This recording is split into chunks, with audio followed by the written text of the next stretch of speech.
नमस्कार, आप सभी का स्वागत करती हूं भारत 24 पर। मैं हूं आपके साथ पूर्णिमा मिश्रा।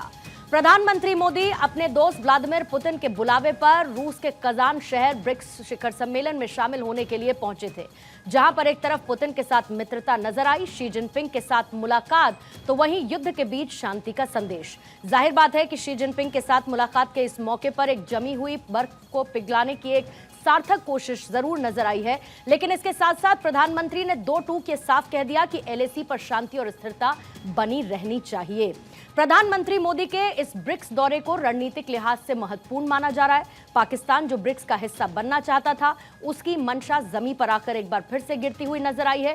लेकिन इंपॉर्टेंट टेकअवेज क्या रहे प्रधानमंत्री मोदी के ब्रिक्स शिखर सम्मेलन में शामिल होने के साथ ही आज इसी पर करेंगे चर्चा। और हमारे साथ मौजूद है भारत 24 के सीईओ और एडिटर इन चीफ, साथ ही फर्स्ट इंडिया के सीएमडी और editor in chief doctor Jagdish Chandra. बहुत बहुत स्वागत करती हूँ सर आपका द जेसी शो में। और पहला सवाल आज की हेडलाइन के साथ ही, क्योंकि आज की हमारी शो की हेडलाइन है नमो architect of changing world order.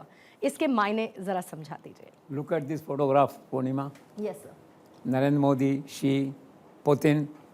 यह तस्वीर सचमुच चौंकाने वाली है, आग लगाने वाली है, एक नई दुनिया की ओर इशारा करने वाली है, एक नई पॉलिटिक्स की ओर इशारा करने वाली है, एक नई डिप्लोमेसी को संसार में लाने वाली है। इसीलिए कहा जा रहा है कि ये जो घटना हुई वहाँ पे, इससे भारत जो है एक स्ट्रेटजिक पोजीशन में आ गया है इन राष्ट्रों के बीच में।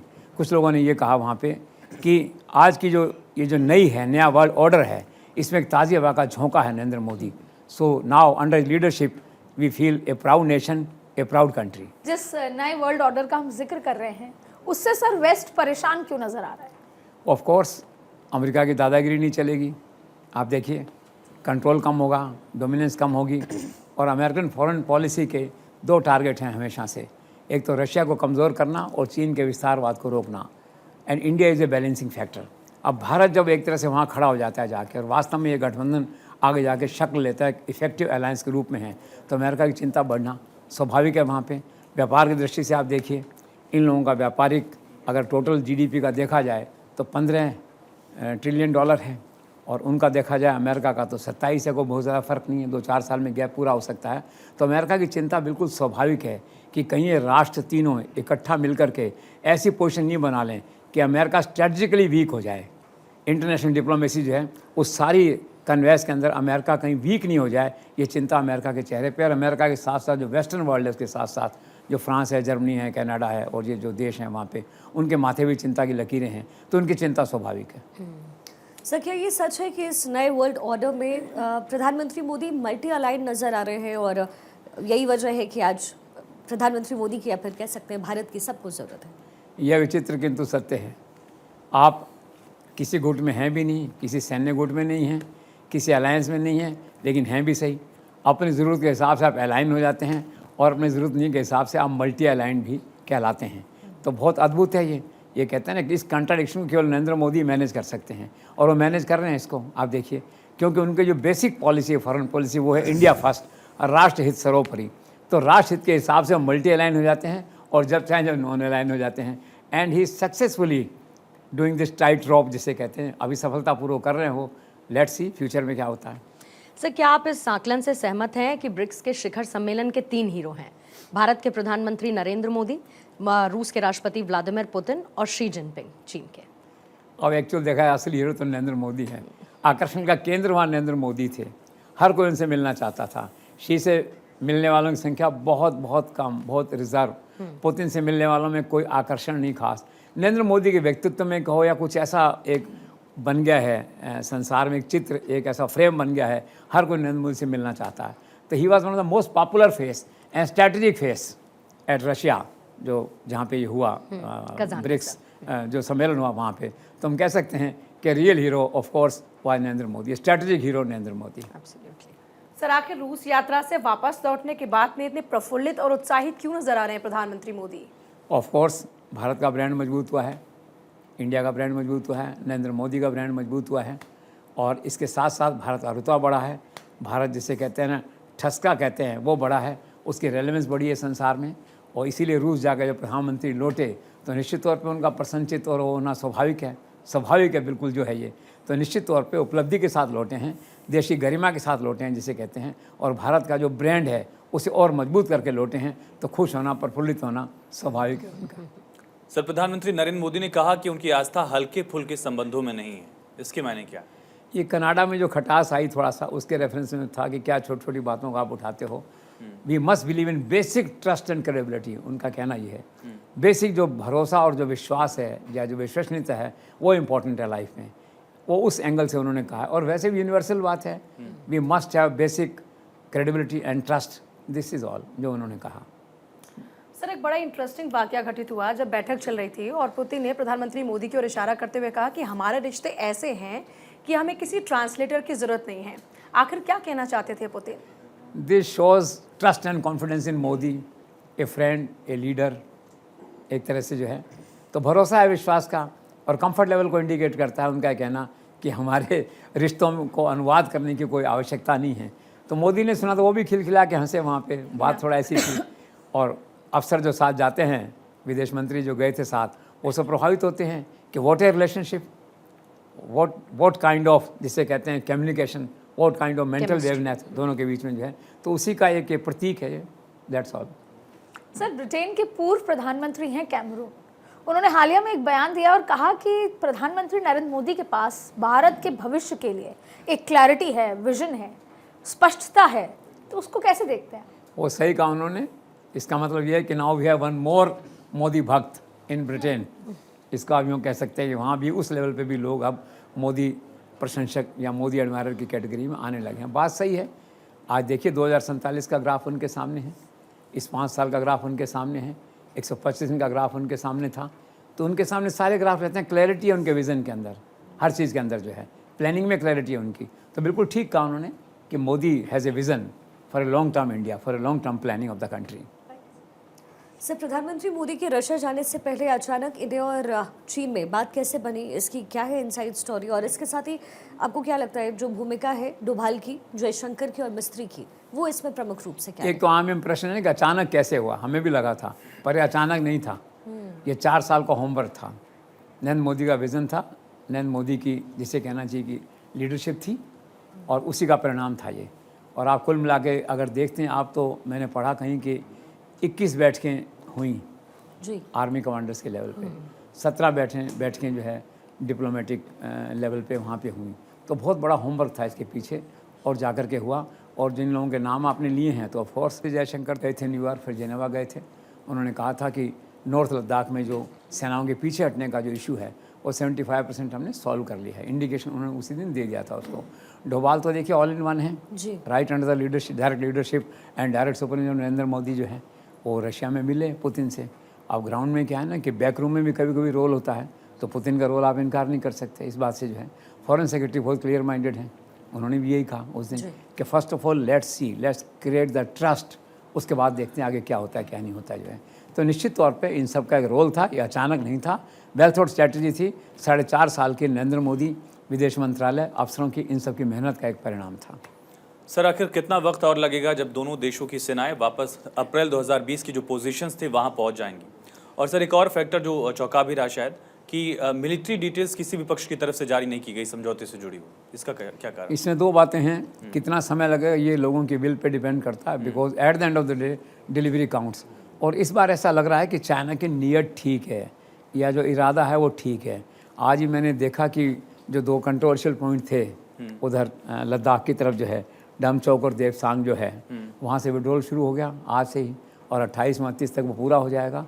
मिरेकुलस मूव ऑफ चाइना जिसे कहना चाहिए। तो लगता है चाइना इस बार ईमानदारी से काम कर रहा है। तो थोड़े दिनों की बात है, I think with in a month और सो पूरा होना चाहिए। और सबसे बड़ी बात जो आर्मी चीफ ने कहा है ना कि खाली साइन होने से या 2 जगह हटने से पूरा नहीं होगा। ये जो बेसिकली इसके 3 हिस्से उन्होंने बताए हैं कि डिसएंगेजमेंट आप करेंगे, डी एस्केलेट करेंगे और डी इम्पेंडिंग आप वो करेंगे। तो शुरुआत है उसकी, तो शुरुआत उत्साहजनक है, ऐसा माना जाना चाहिए। विद इन अ मंथ और सो जो है ये इसके परिणाम आने चाहिए। और सर, इसी के साथ में एक जो सवाल आता है वो ये भी कि भारत और चीन के बीच में जो बॉर्डर डील हुई है और इससे जो रिश्ते बने हैं, ये रिश्ते आखिर कितनी दूर तक जाएंगे? ये उनकी नीयत, इंटेंशन उस पर डिपेंड करता है। अभी तो एक अच्छा संकेत आया है कि जैसे इन 2 स्थानों से कंट्रोवर्शियल जगह थी जहाँ झगड़ा हुआ था, इनसे विड्रॉल का प्रोसेस एक तरह से शुरू होने की बात आ रही है। It's a good sign. और बाकी क्या है कि डिपेंड करेगा किसकी नीयत कैसे है। बेसिकली चाइना की, भारत की नीयत तो बिल्कुल क्लियर है। भारत तो रिसीविंग एंड पे रहा है इस केस में, दैट वे देखा जाए तो जो है, तो उनकी नीयत पे डिपेंड करता है। और पहले चूंकि जिस तरह की बातें हुई, जैसे नीयत पे सवाल खड़े होते हैं एट टाइम्स, लेकिन हमें उम्मीद करनी चाहिए इसके अंदर कि सब कुछ ठीक होगा, कंस्ट्रक्टिव माइंड से होगा। जो चाइना ने कहा है और जो उन्होंने कहा है, खुद जो शी ने कहा है कि China will implement the deal which is aimed at solutions, clarity उन्हें माइंड के अंदर, तो मुझे लगता है बिल्कुल ठीक दिशा में काम होगा और कोई डिसअपॉइंटमेंट इसमें नहीं आना चाहिए। सर, भारत चीन के बीच जो बॉर्डर डील हुई उसमें क्या नरेंद्र मोदी के मित्र पुतिन का भी कोई रोल है? ऑफ कोर्स रहा होगा। उन्होंने चाइना को समझाया होगा अन्य फैक्टर्स के अलावा कि समय ऐसा आ रहा है, अमेरिका को थोड़ा सा अगर साइड लाइन करना है तो भारत का साथ होना बहुत ज़रूरी है। और पुतिन वैसे भी क्या है कि नरेंद्र मोदी के आभा मंडल से बहुत प्रभावित हैं, तो आई एम श्योर कि something has taken place between the two. और भारत के दोस्त हैं और देखा जाए लार्जर इंटरेस्ट में तो तीनों के हित में हैं। तो ये बात पुतिन ने शायद समझा दी होगी शी को, उनको कन्विंस कर दिया होगा। I certainly see Putin role in this deal. Sir, Bharat और चीन के बीच जो समझौता हुआ वो निश्चित तौर पर एक मील का पत्थर है और प्रधानमंत्री नरेंद्र मोदी ने एक बार फिर से प्रमाणित कर दिया है कि किसी भी समस्या का समाधान युद्ध के मैदान से नहीं बल्कि डायलॉग और डिप्लोमेसी के जरिए भी हो सकता है। आप इसे कैसे देखते हैं? बिल्कुल सही है। पहली बार मैं देख रहा हूँ इतने सालों में कि एक प्रधानमंत्री या एक लीडर, ग्लोबल लीडर जैसा आप कहिए नरेंद्र मोदी को, जो लोग भाषण देते हैं उन्होंने भाषण को जो है रियलिटी में कन्वर्ट कर दिया है। ये भाषण का विषय था कि हमें युद्ध नहीं करना चाहिए, शांति करना चाहिए, अहिंसा में रहना चाहिए, गांधीवादी रहना चाहिए, बुद्ध का देश है, सब बातें थी। फर्स्ट टाइम उसको एक्शन में कन्वर्ट किया नरेंद्र मोदी ने। सबसे पहले तो चाइना केस आपके सामने है। चाइना में अगर आप लड़ लेते उस समय हैं तो क्या होता? चलो कुछ आप उनको ठोक देते, कुछ वो आपको ठोक देते, कम से कम 2 साल के लिए आपका 2047 का एजेंडा है ना डी रेल हो जाता, आपकी सारी इकोनॉमी डी रेल हो जाती, क्या होता? और लड़ाई तो बिल्कुल तैयार थी। जहाँ 20-20 लोग मर रहे हैं, उनके 45 लोग मर रहे हैं, इससे ज़्यादा कन्फ्रंटेशन, कन्फ्लिक्ट और क्या हो सकता है? पूरे चांसेस थे। फिर धीरे से काम लिया इन्होंने, फायर नहीं किया पलट के, उस तरह का बड़ा फायर नहीं किया जो है लार्ज स्केल जो है, एस्केलेट नहीं होनी चाहिए सिचुएशन को। फिर अभी ये रशिया के अंदर ये धारणा बन गई है, रशिया के अंदर यूक्रेन और रशिया दोनों मेंटली कन्विंस हो गए हैं कि छुटपुट लड़ाई करते रहेंगे लेकिन अंतिम सोल्यूशन इसका वार्ता से ही होगा, डायलॉग डिप्लोमेसी से ही होगा। वो कन्विंस हो गए हैं। और आप देखना लाइन के अंदर ईरान और वो भी आपको आते दिखाई देंगे थोड़े दिनों के अंदर जो है, इजराइल और ईरान जो है ये। तो नरेंद्र मोदी ने वो जो एक लेक्चर वाली बात थी, उपदेश वाली बात थी, उसको रियलिटी में कन्वर्ट कर दिया है। So this is all, this goes to his credit. Sir, आखिर भारत चीन बॉर्डर डील पर क्या कहा प्रधानमंत्री मोदी और शी जिनपिंग ने? मोदी ने 2 बातें बहुत साफ तौर पे कही। उन्होंने कहा बाकी सब बातें ड्राफ्ट बनता है, विदेश मंत्रालय के अफसर लाते हैं, साइन करते हैं, प्रेस में जाता है। उन्होंने लीग सेट के कहा कि सबसे पहले बॉर्डर पे जो है ना पीस और सिक्योरिटी होनी चाहिए, ये स्ट्रेस दे के उन्होंने कहा। सेकंड, उन्होंने कहा कि टेरर पे कंप्रोमाइज़ नहीं है, डबल स्टैंडर्ड नहीं चलेंगे। और जब उन्होंने कहा, पुतिन इधर बैठे थे और शी उधर बैठे थे। Modi has courage and guts जिसे कहते हैं इस बात को कहने के। तीसरा, उन्होंने साफ तौर पे कहा शी को कि हम जो समझौता कर रहे हैं या आगे बढ़ रहे हैं शांति की दिशा में, तो केवल 2 देशों की जनता इससे लाभान्वित नहीं होगी, सारे संसार को इसका लाभ होगा। और चौथी बात उन्होंने कही उस तरह से है, और वो उन्होंने ये कहा प्रिसाइजली जो है, और वो उनका ये कहना था कि जो पुराना सिस्टम है वो ख़त्म हो गया है, जिसे कहते हैं the history is going out, और अब जो है ना नई हिस्ट्री जन्म ले रही है। नई हिस्ट्री जो है वो जन्म लेने के लिए संघर्ष कर रही है। तो आइए इस नेतृत्व को हम थामें, मिल के आगे बढ़ें, मन से साथ रहें। और इसी तरह से शी ने पलट के कहा कि हम विराम, संघर्ष ये सबको छोड़ के और एक शांति की स्थिति उसमें हम यकीन करें। और एक बात उन्होंने और कही आगे बढ़ के, उन्होंने ये कहा, कंपैरेटिवली उनका स्टेटमेंट वीक था as compare to Narendra Modi, conviction कम था थोड़ा उसमें, वो फॉर्मल ज़्यादा था, विदेश मंत्रालय का बनाया हुआ ड्राफ्ट होता है जैसे।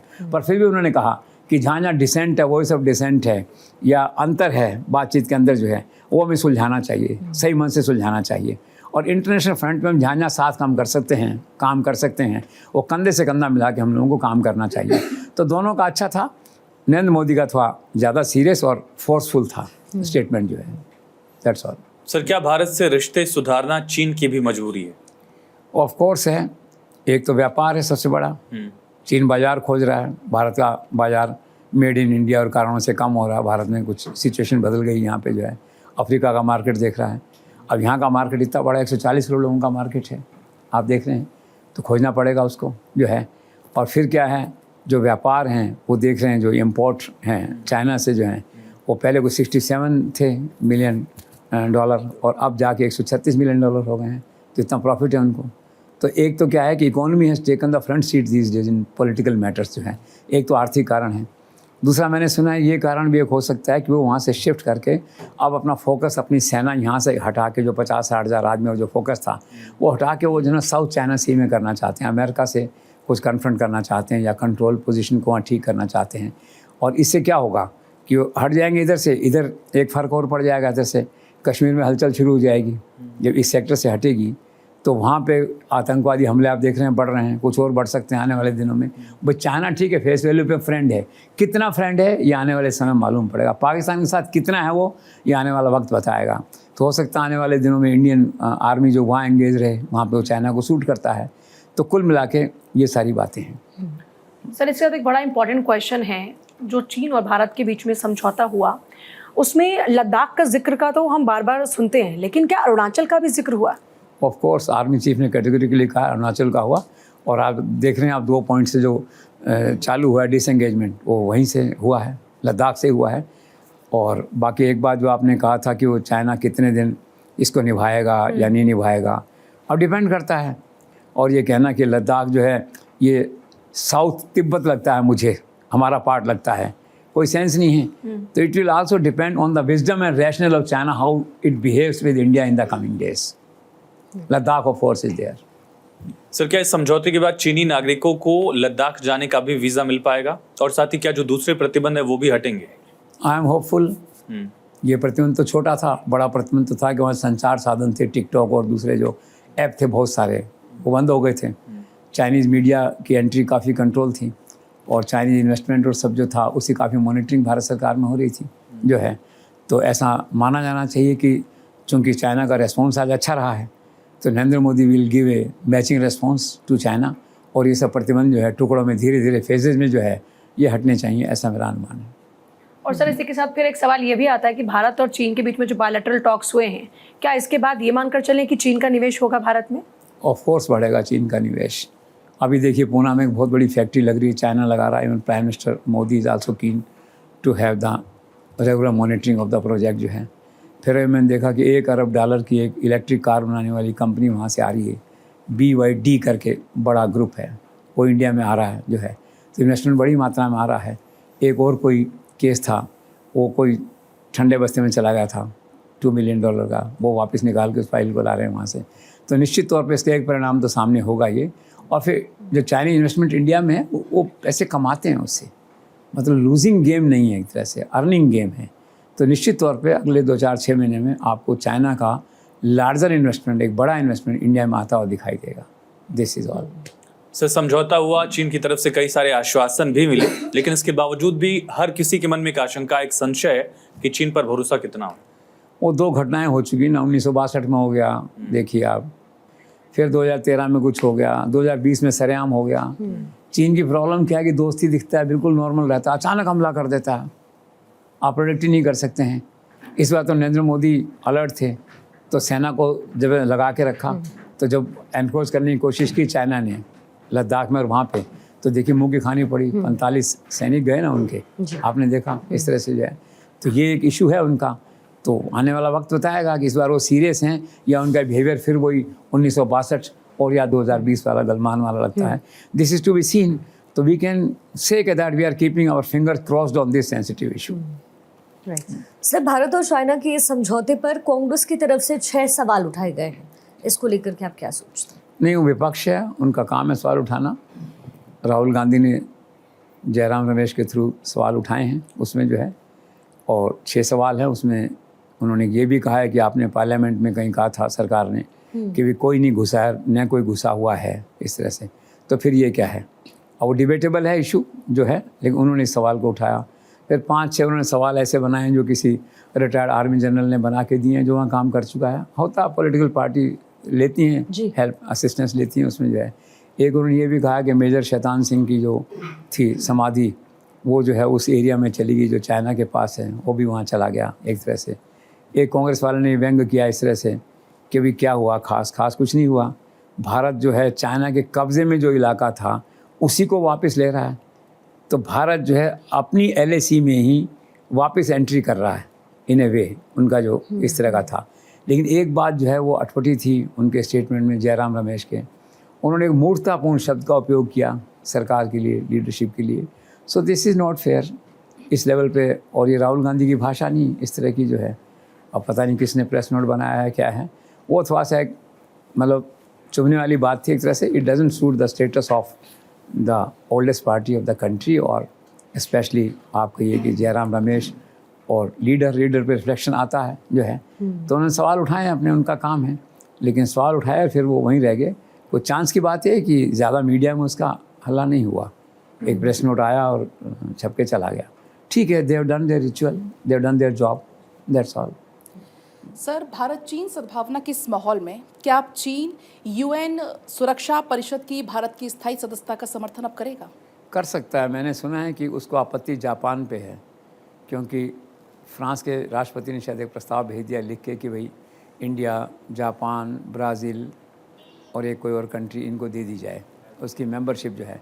चाइना है रिजर्वेशंस ऑन जापान, उसको लगता है कोई मुद्दा आएगा अगर तो ये अमेरिका के साथ ही खड़ा हो जाएगा जापान जाके। तो इंडिया दे में क्लियर बट नॉट जापान। तो आई एम होपफुल आने वाले टाइम में इंडिया में गेट इट, क्योंकि पहले चाइना ने उसको वीटो किया था रोकने के लिए। शायद चाइना इस बार वीटो नहीं करेगा। They must give a matching response, this I feel. Sir, America के साथ साथ साउथ चाइना सी में भारत ने भी चीन का हमेशा विरोध किया, लेकिन अब ये जो नई दोस्ती देखने को मिल रही है, क्या आपको लगता है कि भारत का स्टैंड वही रहेगा? और इसके अलावा अगर मैं ग्लोबल साउथ की बात करूं तो वहां पर क्या आपको लगता है कि भारत अपनी लीडरशिप को लेकर प्रयास करता रहेगा? इन दोनों जगह में लीडरशिप का सवाल तो है, एकदम से तो आप नहीं छोड़ सकते। तो ग्रेजुअली डिपेंड करेगा उनके रेस्पॉन्स पे, दोस्ती कितना आगे बढ़ती, कैसे आगे बढ़ती है, उसी हिसाब से टोन एंड वो लैंग्वेज जो है ना उसकी तय होती है। लेकिन चूंकि इसमें स्टेक बड़ा है, Narendra Modi already global south में लीडर एमर्ज हो चुके हैं, लास्ट टाइम भी आपने देखा था। और साउथ सी का जो चाइना सी का मामला, उसमें भी राष्ट्रों को उत्साहित करने में, प्रेरित करने में कि डरो मत, मैं हूँ तुम्हारे साथ, तुम आगे बढ़ो, चाइना को फेस करो। और फिर डिप्लोमेसी है तो कोई खास एम्बेरसमेंट नहीं होगा, थोड़ा सा लैंग्वेज वगैरह का फ़र्क आ सकता है बोलने में। बाकी Narendra Modi will continue its leadership और try to take control and try to compete with China neck to neck on these two issues, ऐसा लगता है। सर, चीनी राष्ट्रपति शी जिनपिंग और PM मोदी का 11 साल पुराना रिलेशनशिप, कभी उतार चढ़ाव, कभी धूप छाव, अब आप इस रिलेशनशिप का फ्यूचर क्या देखते हैं? फ्यूचर ज़्यादा तो चाइना के हाथ में है, लेकिन फिर भी Modi is a smart person, smart prime minister. तो जो बैलेंस ऑफ कन्वीनियंस होगा at the end of the day, वो मोदी के हाथ में ही रहेगा। और वैसे देखा जाए तो इतने सालों में जो है, मेरे ख्याल से 18-20 बार वो लोग मिल चुके हैं। एक अहमदाबाद में झूला भी झुला चुके हैं उनको जो है। वे डन ऑल एफर्ट्स जिसे कहते हैं to create a good relationship, पर पता नहीं चलता है। तो अभी तो I am positive on this issue कि कुछ साल तो अभी आने वाले 1-2 साल, जब तक सारा मसला सुलझ जाता है। एंड यू नेवर नो, ये मसले तो सुलझ ही जाएंगे। कोई नई बिगनिंग हो जाए चाइना के साथ, कह नहीं सकते आप। You never know the future जो है कि चाइना इंडिया बहुत स्ट्रॉन्ग एलाइज बन जाए आपस में, सपोर्टेड बाय रशिया आल्सो। और जो ग्रुप की बात हुई थी ना, नमो the architect of changing world जिसे कहते हैं, पुराना संसार खत्म हो चुका है, नए संसार को बनाइए, उस धारणा हो सकता है रिश्ते और मजबूत हों। तो लेट्स सी। सर, अभी इंडियन आर्मी चीफ की तरफ से इस बात का जिक्र किया गया कि भारत चीन से हमेशा लड़ता भी रहेगा और समझौता भी करेगा। आप इसे किस तरह से देखते हैं? इसके मायने क्या हो सकते हैं उनके बयान के? सबसे पहले उन्होंने कहा कि we must try to create trust between us. ये बाद में जो है ना, disengagement, de escalation, de impending, ये सब बातें बाद में आएंगी। I think the new army chief is different, he is smart, he is brilliant, he has courage and conviction. I think Narendra Modi और डोभाल के लाडले हैं शायद, तो he enjoys a greater freedom of expression in the media also. लगा कई सालों बाद कि हाँ, इंडिया में एक आर्मी चीफ आया है। तो मुझे किसी ने कहा था कि Indian army has to watch this person जो है। अभी तो बहुत अच्छा वो रोल प्ले कर रहे हैं और इफ़ेक्टिव। सर, आखिर रूस ने ब्रिक्स के मार्फत क्या संदेश दिया वेस्टर्न वर्ल्ड को? वेस्टर्न वर्ल्ड का क्लियर संदेश है, तुम मेरे पे यूक्रेन के कारण से कितने प्रतिबंध लगाओ, सारी सैंक्शन लगा दो और सब मना कर दो और राष्ट्रों को मना कर दो मुझसे कुछ नहीं खरीदें, लेकिन देखो मेरे घर में, मेरे आंगन में 28 देशों के राष्ट्रपति बैठे हुए हैं, मैं कहाँ हूँ? You have failed to isolate me. इसका मैसेज ये एक तरह से है, मैं अपनी जगह हूँ।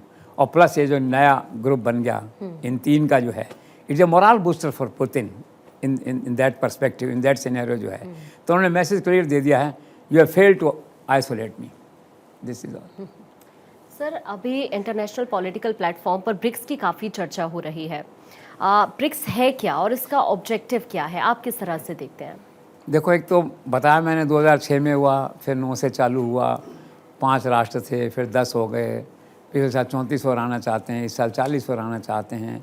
इंटरनेशनल ऑर्गेनाइजेशंस बन गए हैं, लोग समझते हैं एक मंच पे बैठेंगे, एक दूसरे का हाथ पकड़ के चलेंगे, मजबूत रहेंगे और दूसरा कोई हमें मार नहीं पाए। एक तरह से मिनी नाटो आप कह सकते हैं, एक तरह से जैसे ये बना जो है। तो एक ऐसा ग्रुप बनाया लोगों ने कि म्यूचुअल इंटरेस्ट में हम बात कर सकें, म्यूचुअल इश्यूज़ को सॉर्ट आउट कर सकें, और जो थ्रेट हो सामने, चाहे अमेरिका की हो चाहे चाइना की किसी को थ्रेट को, तो उस थ्रेट को कंसोलिडेट होकर कैसे लड़ सकें आपस में जो है। तो ये ब्रिक्स का बेसिकली उद्देश्य था, एंड बाय एंड लार्ज इसमें वो कामयाब है, संख्या बढ़ती जा रही है।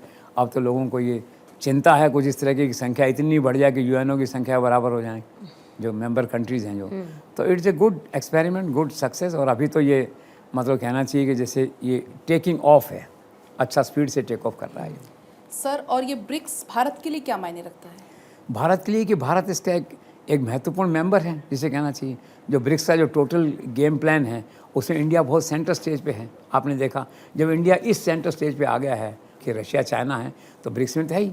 तो ब्रिक्स में क्या, one of the senior member है, one of the senior leader है ब्रिक्स में जो है। और इतने बड़े देशों की जो फौज है, एक तरह से कहना चाहिए, साथ है, म्यूचुअल इंटरेस्ट की बात करते हैं। नरेंद्र मोदी जाते हैं तो अपनी ग्लोबल लीडरशिप को, इंडिया के ब्रांड को मजबूत करने का मौका मिलता है, म्यूचुअल इंटरेस्ट के फैसले समझौते करने का मौका मिलता है। तो ये देखेंगे जब 7 लोग मिलते हैं, म्यूचुअल इंटरेस्ट की बात करते हैं, हर किसी को कोई ना कोई फ़ायदा होता है। Everybody is a gainer including India in BRICS, this is all. Sir, आगे चलकर क्या आपको लगता है कि ब्रिक्स टक्कर दे पाएगा G7 को? आप कैसे देखते हैं इसको? कोशिश हो सकती है। G7 के बारे में वैसे कहते हैं कि एलिंग इंस्टीट्यूशन, बीमार इंस्टीट्यूशन है, ऐसा कहा जाता है। और ब्रिक्स से लोग बढ़ सकते हैं आगे, ऐसी संभावना है।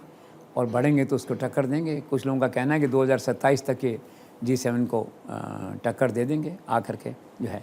और इनका जो टोटल जो ब्रिक्स की अपन बात करते हैं, तो 45% पॉपुलेशन पे और 28% इकोनॉमी पे जो है कब्ज़ा है ब्रिक्स का जो है, वो बढ़ता जाएगा। तो आने वाला कल जो है ब्रिक्स का कल है, और जो 7 है वो थोड़ा ढलता हुआ है इन ए वे। अब देखना ये कि किस स्पीड से ब्रिक्स है उसको रिप्लेस कर देता है एक तरह से आगे जाके पावर गेम में। सर, ब्रिक्स में भारत और रूस के बीच में द्विपक्षीय वार्ता हुई, इसका परिणाम क्या निकला? परिणाम यही है, जब बैठते हैं तो सबसे पहले तो एक मैसेज देना होता है, दोस्ती का दे दिया आपने। दूसरा मैसेज होता है पंचायती का, लीडरशिप का, तो चाइना को साथ बैठा के दे दिया, एक अपॉर्चुनिटी मिली ना आँखों जाके करने की। फिर क्या होता है कि ब्रीफ करने का मौका मिलता है इश्यूज़ को एक दूसरे पे, कि क्या सिचुएशन है, क्या सिचुएशन नहीं है। और फिर कॉमन फैक्टर जो होते हैं, जो ऑफिसर्स बना के लाते हैं नोट जो है, जिसमें आपका पावर है, ठीक है, एनर्जी है, और दूसरे आपके हेल्थ है, एजुकेशन है, सारे सेक्टर्स में साथ चलना है, साथ आगे बढ़ना है। तो एक म्यूचुअल डेवलपमेंट के जो प्लान्स होते हैं उनको आप रिव्यू करते हैं और नई संभावनाओं को आप तलाशते हैं। तो बेसिकली क्या होता है, प्रेजेंट को रिव्यू करना और आगे अपॉर्चुनिटीज़ को तलाश करना, किन किन और क्षेत्रों में हम जुड़ सकते हैं, कहाँ आप अच्छे हैं, कहाँ हम अच्छे हैं, एक दूसरे का हाथ पकड़ के कहाँ आगे चल सकते हैं। तो इस तरह का था एक्सपेरिमेंट वहाँ पे। लेकिन ये डेवलपमेंट की बातें इस बार वहाँ दब गई, थोड़ा पॉलिटिकल इतना हायर पिच पे था गेम वहाँ पे, बिकॉज ऑफ ऑल द 3 जो है, कि ज़्यादा डेवलपमेंट की बातें जो चल रही हैं और ब्यूरोक्रेटिक लेवल पे रह गई एक तरह से। पॉलिटिकली ज़्यादा वो लाइमलाइट में नहीं है। पॉलिटिकल लाइमलाइट में नरेंद्र मोदी की लीडरशिप और ये जो आर्किटेक्ट वाली बात है ना, ये उभर के सामने आई इस बार वहाँ पे। सर, क्या प्रधानमंत्री नरेंद्र मोदी और पुतिन की बातचीत के बाद आपको लगता है कि वंदे भारत ट्रेन से जुड़े रेगुलेटरी और टेक्निकल इशू सुलझ पाएंगे? हाँ, सुलझ जाएंगे। 54,000 करोड़ की डील है, रशिया से हमें 200 ट्रेन लेनी है, और ये ट्रेन सुपर हिट है इंडिया में, आपने देखा है। आमतौर पे सरकार की छवि तो ऐसी है ना कि ट्रेन ऐसी चलेगी नहीं चलेगी, पर जो लोग बैठे हैं इस ट्रेन में, जाते आते हैं, कहते हैं बहुत सक्सेसफुल है ट्रेन जो है ये। तो टेक्निकल इश्यूज़ थे, वहाँ की एक कंपनी है सरकार की और यहाँ पे भारतीय रेल निगम है, उनका कॉन्ट्रैक्ट है आपस में।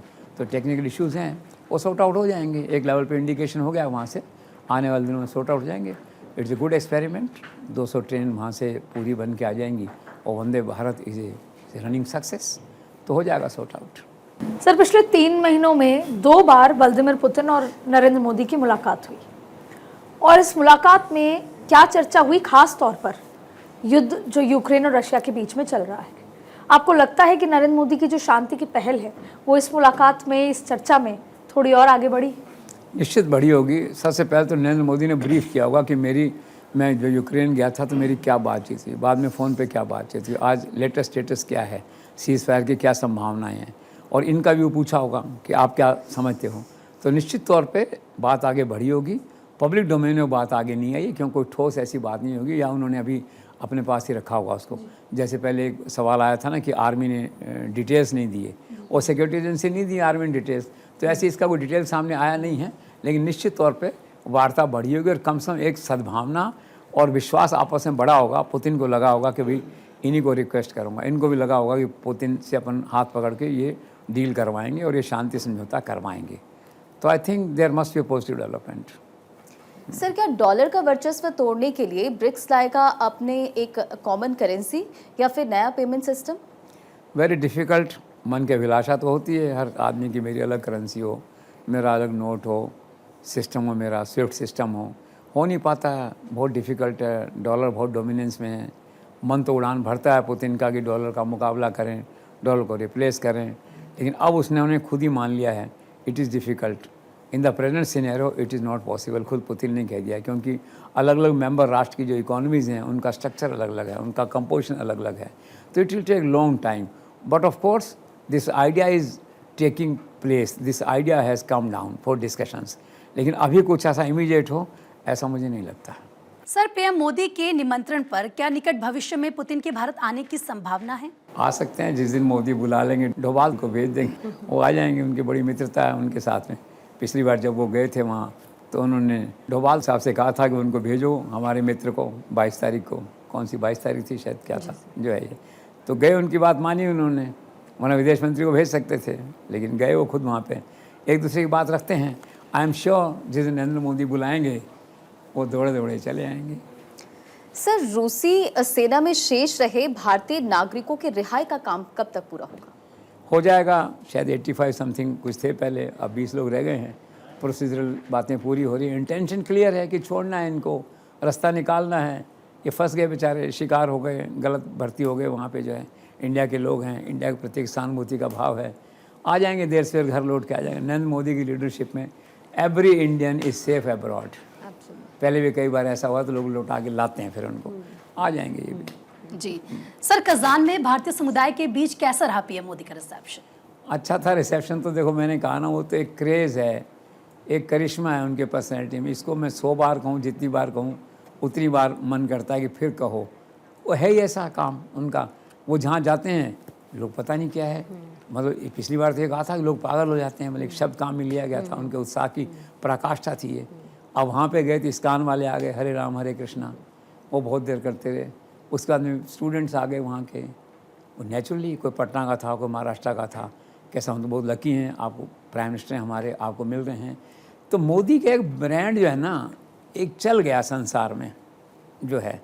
पहले जो वो चीफ मिनिस्टर थे तो एक बार मैं गया था मिलने, तो वो एक बता रहे थे कि अभी गुजरात में कुछ लोग अहमदाबाद से गए थे वहाँ पे, वियतनाम कहीं पे, तो लौट के आए तो वहाँ टैक्सी ड्राइवर ने पूछा कि मोदी कैसे हैं इंडिया में जो है।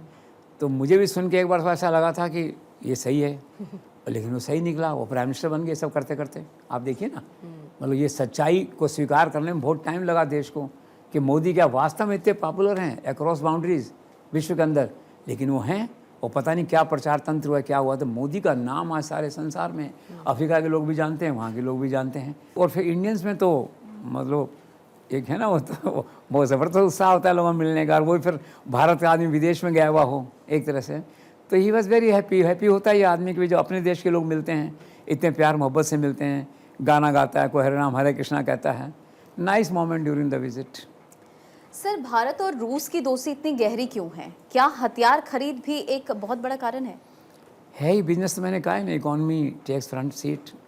और चांस की बात ऐसी है कि नरेंद्र मोदी के आने से पहले से ही जो है 50 साल से ही जो है हथियारों की जो निर्भरता, ओरिजिनल जो हथियार आए थे 85%, वो रशियन ब्रांड से आए थे वहाँ से जो है। अब वो 50% रह गई है निर्भरता, क्योंकि मेड इन इंडिया और सब ये बातें होने लग गई हैं। तो ऑफ कोर्स एक कारण है, बड़ा बिजनेस का कारण तो होता ही है, हथियारों की खरीद भी एक कारण है इसका। अभी इस समय जो है ये मुद्दे थोड़ा सा बैक ट्रैक पे हैं। अभी तो जो पॉलिटिक्स है और जो वॉर पॉलिटिक्स है, या जो पीएम का वहाँ जाना आना, उनको एक तसल्ली देना कि भी युद्ध आज नहीं तो कल हम सुलझा लेंगे इसको, भी अंदर से पुतिन भी चाहते हैं।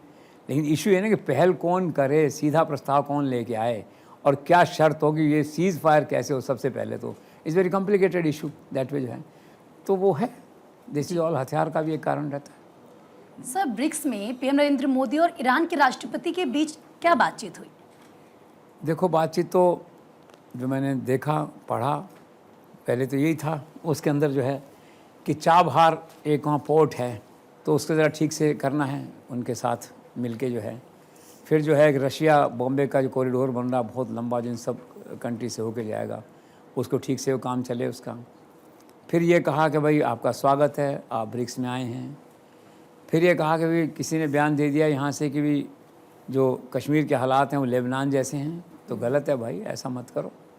किसी विषय को समझो, पहले देखो उसका रेपरकेशन इम्प्लीकेशन देखो, फिर करो। और फिर एक बात तो उन्होंने उनको भी कही कि भी हम डीपली कंसर्न हैं आपके इसके वेस्ट एशिया का जो लड़ाई चल रही है वहाँ पे जो है ये सब बंद होना चाहिए। और वो बात उनको भी उन्होंने समझाई कि भी war is not the solution, table is the solution.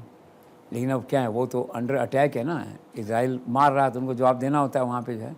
But Modi has done his job well, तो it was a good meeting, successful meeting. Sir, क्या ब्रिक्स सम्मेलन में पीएम नरेंद्र मोदी और पुतिन के बीच भारतीय फिल्म जगत के बारे में भी चर्चा हुई? हाँ हुई। भारत रूस का फिल्म का तो पुराना किस्सा ही ना, वो राज कपूर की फिल्मों का टॉपी है जो क्या गाना था, क्या कह रहे हैं? लाल टोपी रूसी। हाँ, सर पे लाल टोपी रूसी, ये गाना था। एब्सोल्युटली, वो तब से चली आ रही है परंपरा। तो पुतिन इम्प्रेस हैं, उन्होंने एजेंडा में लिख रखा था कि इंडियन प्राइम मिनिस्टर आएंगे तो मैं बॉलीवुड के बारे में बात करूँगा, और बात की उन्होंने। और वो बॉलीवुड के इतना है कि वहाँ पे इंडियन फिल्में इतनी लोकप्रिय हैं कि पुतिन ने कहा इन्हें पीएम को कि एक तो चैनल ही अलग चलता है वहाँ पे, हर समय भारतीय गाने चलते हैं उसके ऊपर, भारत के पुरानी फिल्में, पुराने गाने तो हैं ये। और फिर उन्होंने ये भी कहा, प्राइम मिनिस्टर ने कहा होगा कि आप इंडिया में इन्वेस्ट करिए, इन्होंने कहा कि आप रशिया में करिए। तो एक अच्छा सेक्टर है film, which will bring closure, जैसे कहते हैं कल्चरली जो है इसको सांस्कृतिक रूप से निकट लाएंगे, और थोड़ा इन्वेस्टमेंट भी आ जाएगा। अच्छा है, गुड। सर, भारत और चीन के बीच जो कुछ समझौते हुए हैं उस पर क्या लगता है आपको? जो हमारा पड़ोसी मुल्क है पाकिस्तान, उनकी क्या प्रतिक्रिया पाकिस्तान तो ऑब्वियसली मस्ट बी अपसेट, हालांकि कमांड में नहीं है, डिमोरलाइज्ड है, उतना अपसेट नहीं हुए होंगे। आर्मी भी डिमोरलाइज्ड है थोड़ा जो है, लेकिन ये दुख तो लगा होगा। उससे ज़्यादा दुख उनको लगा कश्मीर में सरकार बन गई। आप देखिए, जब पाकिस्तान में मिलाने की बात आती थी, और डेमोक्रेटली इलेक्टेड सरकार बन गई वहाँ पे बाकायदा, और उस सरकार के प्रधान ने एक तरह से जो गॉड फादर हैं उनके फारूक अब्दुल्ला ने कह दिया कि कश्मीर को पाकिस्तान नहीं बनने देंगे। आप देखिए दैट वे जो है, तो Pakistan must be very upset, but no solution, no options. Sir, क्या आप भी इस बात से सहमत हैं कि विदेश मंत्री जयशंकर की पाकिस्तान यात्रा के बाद दोनों देशों के बीच एक नई ओपनिंग शुरू हुई है? हाँ, वहाँ के प्राइम मिनिस्टर ने भी कहा कि ठीक है ये, और भारत भी कहता है कुछ नहीं होने से होना अच्छा है। जब जा रहे थे जयशंकर तो बहुत रेजोल्यूशन था मन में कि जो पॉलिसी है भाजपा की या सरकार की कि पाकिस्तान के प्रति क्या रुख है हमारा, एक शत्रु राष्ट्र टाइप व्यवहार रहता है पाकिस्तान का, तो जाएँ कि नहीं जाएँ, पहले तो ये मन में भाव आया होगा। फिर कितना को वहाँ रुकें कि नहीं रुकें, करके शाम को वापस आ जाएं।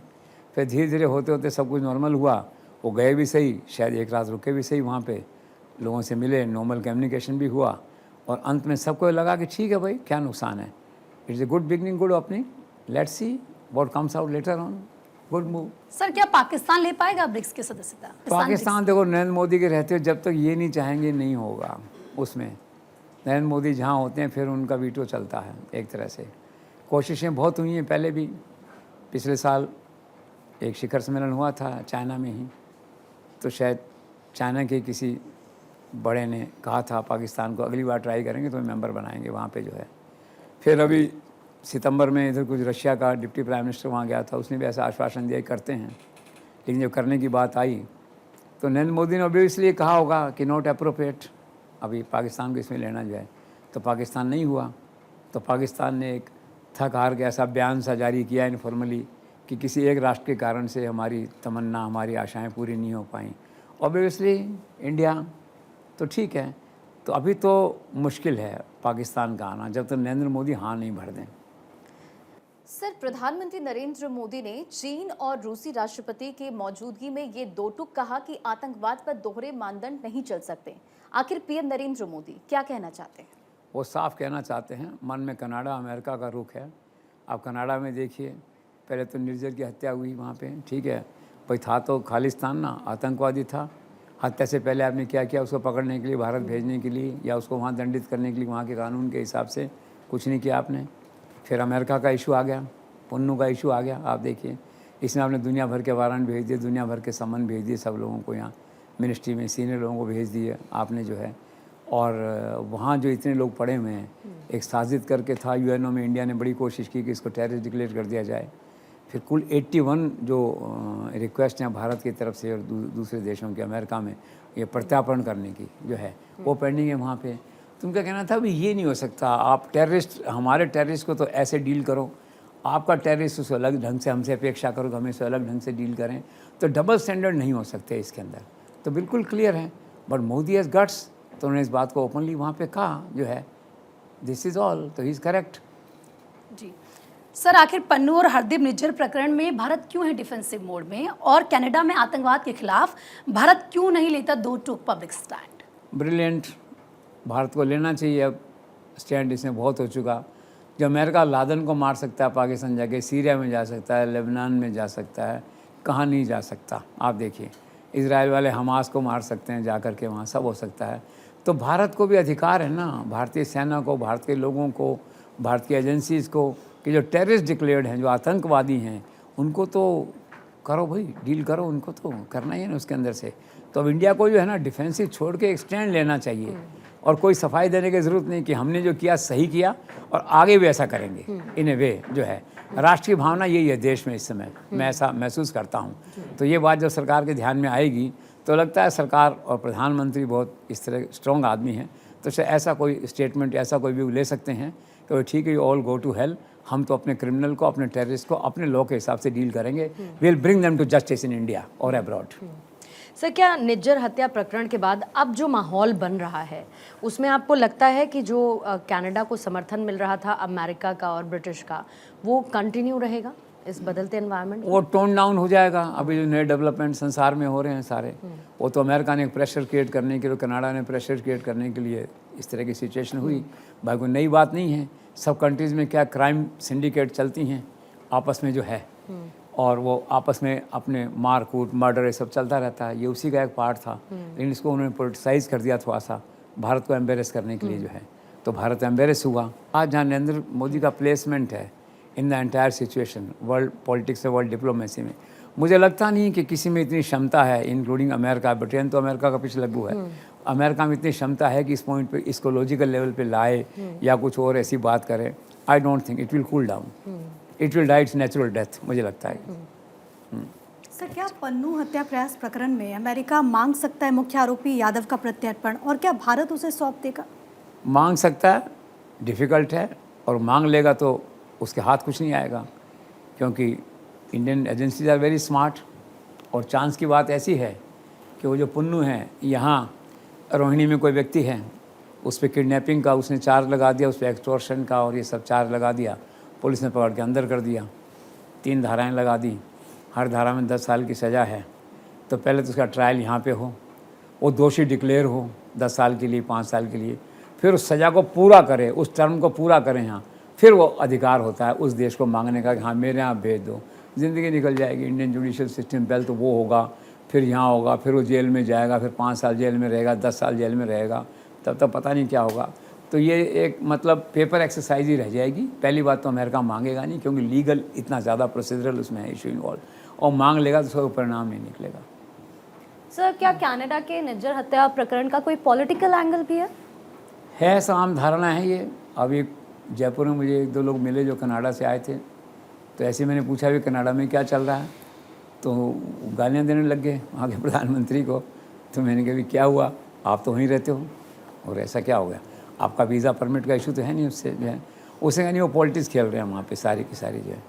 तो ये आम इम्प्रेशन ये है कि सिख वोट्स को अट्रैक्ट करने के लिए, सिख वोट्स को मैनेज करने के लिए वो ये सब कर रहे हैं। पहले हम समझते थे कि भारत सरकार का स्टेटमेंट शायद पॉलिटिकल है, लेकिन कनाडा से जो फर्स्ट हैंड ब्रीफ आया, वहाँ से लोग जो आए वहाँ से उन्होंने बताया, तो मुझे भी लगा कि हाँ इसमें पॉलिटिकल है, दैट वे जो है। और वैसे ही उसका ग्राउंड जो है खिसकता जा रहा है, उसका बेस जो है ना, he is getting very unpopular with high speed. और जो प्राइम मिनिस्टर है, अब चुनाव आएंगे, देखेंगे। लेकिन हाँ, मैं इस बात से सहमत हूँ, इसका पॉलिटिकल एंगल है और एक काफ़ी मेजर पोर्शन वो जो प्रेशर डेवलप कर रहे हैं उसके पीछे उसका जो पॉलिटिकल आस्पेक्ट है उसका वो उसका एक पार्ट है उस सिस्टम का। जो बयान वहाँ दे रहे हैं, 6 वहाँ से निकाले, 6 हमने निकाल दिए, जो सारा इशू है ये उसके वहाँ के प्राइम मिनिस्टर के लोकल पॉलिटिकल कंपल्शंस हो सकते हैं, ऐसा लगता है मुझे। सर, भारत कनाडा के बीच बिगड़ते रिश्तों का आर्थिक पहलू क्या है और दोनों में से कौन से देश ज़्यादा घाटे में रहेगा? घाटा तो देखो वैसे तो बराबर सा है, कनाडा थोड़ा ज़्यादा हो सकता है। अब 600 कंपनियाँ ऐसी हैं कनाडा की जो भारत में काम कर रही हैं। अभी तो उन पर असर आया नहीं क्योंकि नया मामला है, लेकिन बात आगे बढ़ी और टेंशन रही तो उन पर फ़र्क पड़ेगा। तो इंडिया का तो जो ट्रेड का बैलेंस है वो इंडिया के फेवर में है। तो ये डिपेंड करेगा आने वाले दिनों में वहाँ की पॉलिटिकल क्या सिचुएशन है, प्राइम मिनिस्टर वो चुनाव जीतता है, हारता है, रहता है, नहीं रहता है, उस पर डिपेंड करेगा। लेकिन अगर ये बात आगे बढ़ेगी, सबसे ज़्यादा नुकसान तो इसमें छात्रों का होगा। एक तो वीज़ा का प्रॉब्लम है उसमें, दूसरा स्कॉलरशिप का इशू है वहाँ पे जो है। अब 2025 की क्लासेस चालू होने वाली हैं, लोग कैसे जाएंगे, क्या करेंगे। बहुत से लोगों ने तो वैसे ही विड्रॉ कर लिया वहाँ से, माँ बाप ने कहा वहाँ मत जाओ भैया, को पता नहीं क्या है कैरियर का जो है। तो सबसे ज़्यादा इसका हिट हुआ है ना, वो एजुकेशन फील्ड हिट हुआ है और यूथ हिट हुआ है इंडिया में। But no other option, nothing can be done at the cost of national reputation और नेशनल ग्लोरी। सर, एक अंतिम सवाल आपसे, प्रधानमंत्री मोदी की इस रशिया विजिट को, ब्रिक्स विजिट को अगर एक लाइन में आपको समअप करना हो तो कैसे करेंगे? एक लाइन में तो ये, एक great win of diplomacy by Narendra Modi, ठीक। और दूसरी लाइन वो है जो नरेंद्र मोदी ने कही है कि पुराने सिस्टम को ख़त्म करो, नए सिस्टम को लाओ। और उसे नए सिस्टम का प्रतीक है नमो, architect of changing world order. Absolutely. और अगर इसी के साथ मैं किंग ऑफ डिप्लोमेसी कह दूं प्रधानमंत्री नरेंद्र मोदी को, तो बिल्कुल भी गलत नहीं होगा, क्योंकि जितनी भी प्रधानमंत्री की अलग अलग देशों की विजिट रही हैं, विदेशी दौरे रहे हैं, उससे जब प्रधानमंत्री लौटते हैं तो बहुत कुछ लेकर आते हैं। और सबसे बड़ी चीज़ वो लेकर आते हैं तो भारत की एक पोजिशनिंग लेकर आते हैं। पूरे के पूरे ग्लोबल वर्ल्ड में भारत जिस मजबूती के साथ खड़ा है। बहरहाल, क्योंकि ये ब्रिक्स विजिट जो रही, यहाँ पर चीन के साथ मुलाकात चर्चा का विषय है। और वो एक हिंदी फिल्म का गाना है कि 2 दिल मिल रहे हैं मगर चुपके चुपके। लेकिन यहाँ पर चुपके चुपके नहीं है, मंच बड़ा है और पूरा पश्चिम इस मंच को देख रहा है।